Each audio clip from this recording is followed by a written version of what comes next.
encontrarnos en este tercer capítulo de nuestra columna de historia, Repensando el pasado, capítulo que, continuando con el ciclo artiguista, titularemos Triunfo Revolucionario.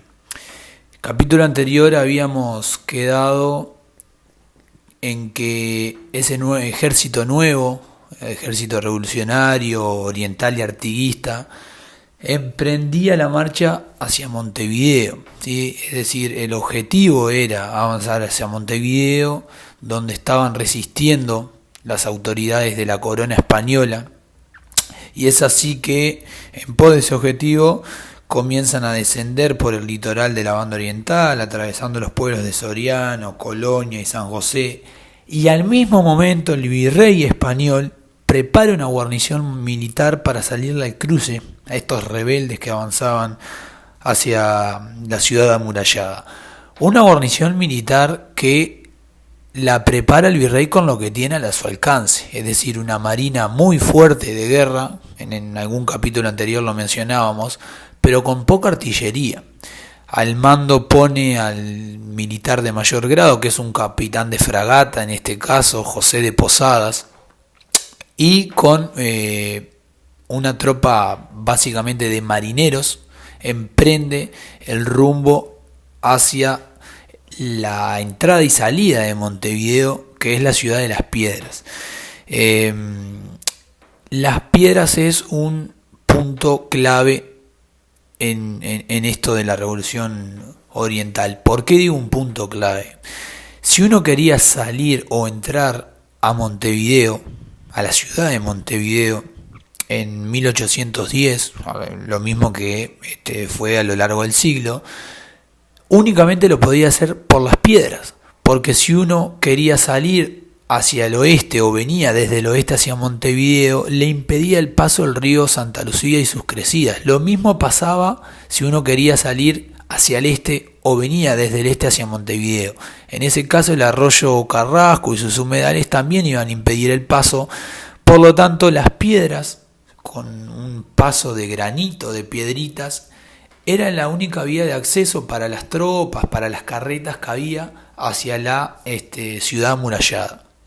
Entonces, tener el control de Las Piedras era tener el control del acceso a Montevideo, ¿sí? Cuestión no menor. Hacia allí se dirige entonces esta guarnición militar española a esperar a los rebeldes. Mientras el ejército oriental, este ejército nuevo, revolucionario, se dirigía hacia Montevideo, corazones calientes, con una causa bien definida y un horizonte bien marcado, José de Posadas le escribía en su paso hacia Las Piedras, por la zona del Paso Molino, al virrey: mándeme soldados nuevos, estos marinos no saben montar y se me caen de los caballos.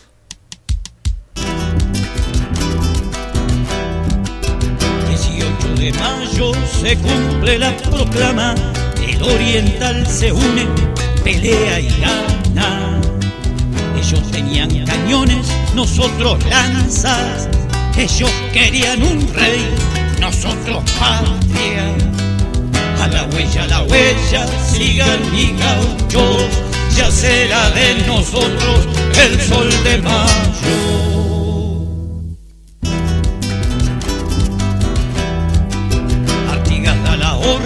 Nos retiramos, ellos pa' perseguirnos vienen bajando. Avance la derecha, ahora la izquierda, se rinden, aguanta el sable, viva mi tierra. A la huella, los derrotamos, hasta que seamos libres, no descansamos. Escuchábamos La huella del 18 de mayo de Juan Domingo Silva, y así finalmente ese 18 de mayo de 1811 se encuentran los ejércitos, por un lado el español, por el otro el revolucionario oriental, allá en la ciudad de Las Piedras, y se va a dar ese combate que pasa a la historia como la batalla de Las Piedras. Pasa a la historia como batalla producto de la historiografía tradicional, nacionalista, que de alguna manera decora este combate militar bastante pequeño, ¿no? Estamos hablando de un enfrentamiento entre 1.200 soldados de cada lado, pero bueno, la historiografía nacionalista exalta el carácter militar de este enfrentamiento y quedó en la historia como la batalla de las piedras. ¿Qué es lo importante de este enfrentamiento? En primer lugar, como decíamos, en cuanto a lo numérico de los ejércitos, es bastante parejo. Es decir, reitero, son unos 1.200 combatientes de cada lado. Cada bando tiene sus ventajas y sus desventajas. ¿Qué ventajas tiene el bando español? Estamos hablando de 1.200 soldados profesionales, que hacer la guerra era su trabajo, que estaban entrenados, que sabían disparar armas de fuego. Por otro lado, tienen la desventaja que mencionábamos, son marineros, no tienen experiencia en combates terrestres, no saben, como decía el propio Posada, montar a caballo. Ahora bien, ¿qué ventajas va a tener el ejército revolucionario? Que tiene todas estas desventajas, ¿no? En cuanto al armamento, en cuanto a la profesionalización, está varios escalones por debajo, pero tiene dos ventajas fundamentales. En primer lugar, el conocimiento del campo de batalla, ¿sí? Las piedras, los revolucionarios, los soldados revolucionarios la conocían como la palma de su mano. Y por el otro lado tienen la gran ventaja que es la causa por la que están peleando. La libertad, la independencia, ¿sí? No una independencia total, esto ya lo vamos a estar conversando en los próximos capítulos. En este momento la independencia es de España, ¿sí? Pero no una independencia total, pero sí la independencia de España y la libertad, ¿sí? Liberarse del yugo ese de la corona española. Esa causa terminó pudiendo mucho más que los cañones y las piezas de artillería.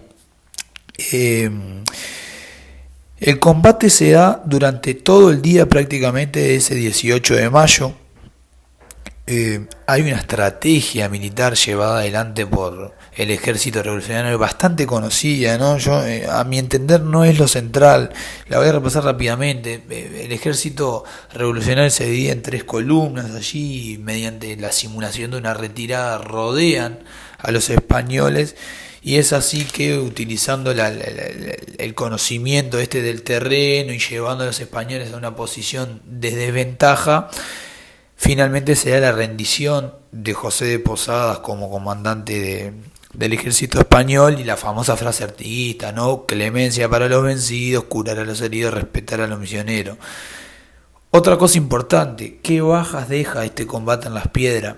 Por el lado de los revolucionarios son entre 13 y 15. ¿Por qué digo entre 13 y 15? Hay 13 bajas confirmadas que aparecen en los partes de defunción en la Capilla de las Piedras, fechadas el mismo 18 de mayo de 1811. Hay 2 partes de defunción en la misma Capilla de las Piedras que están fechadas en los días siguientes y que todo parece indicar que fueron heridos graves del combate que terminan falleciendo en los días posteriores.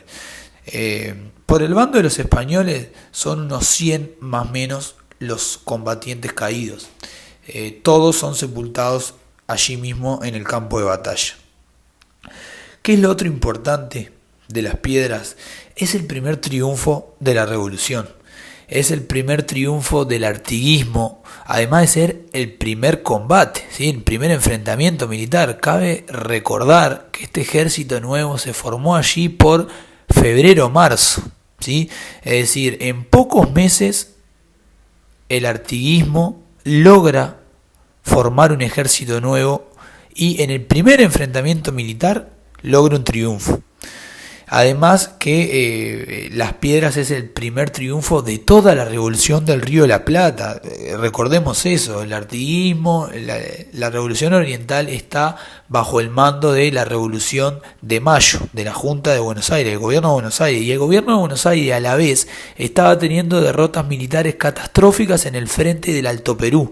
Por lo tanto, va a ser la primer victoria, el primer triunfo militar de toda la revolución. Desde 1810 para adelante, 18 de mayo del 11, primer triunfo de la revolución logrado por el ejército nuevo artiguista. Si uno repasa la letra del himno argentino, va a encontrarse allí con dos menciones a las piedras. Es decir, es fundamental el triunfo en las piedras en la gesta de la patria de las Provincias Unidas del Río de la Plata, ¿sí? Posteriormente unificada en Argentina.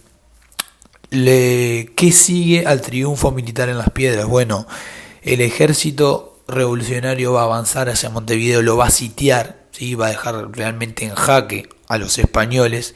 Y bueno, ¿qué es lo que pasa de ahí en más? ¿Qué es lo que pasa durante el sitio? Lo vamos a estar viendo en el siguiente capítulo de esta columna de historia, repensando el pasado, como siempre, a través de Fogón en Fogón, Radiográfica para Buenos Aires y radiocooperativa.uy para Uruguay, o en nuestro canal de YouTube de Fogón en Fogón. Así que espero reencontrarnos nuevamente en la próxima. Abrazo grande.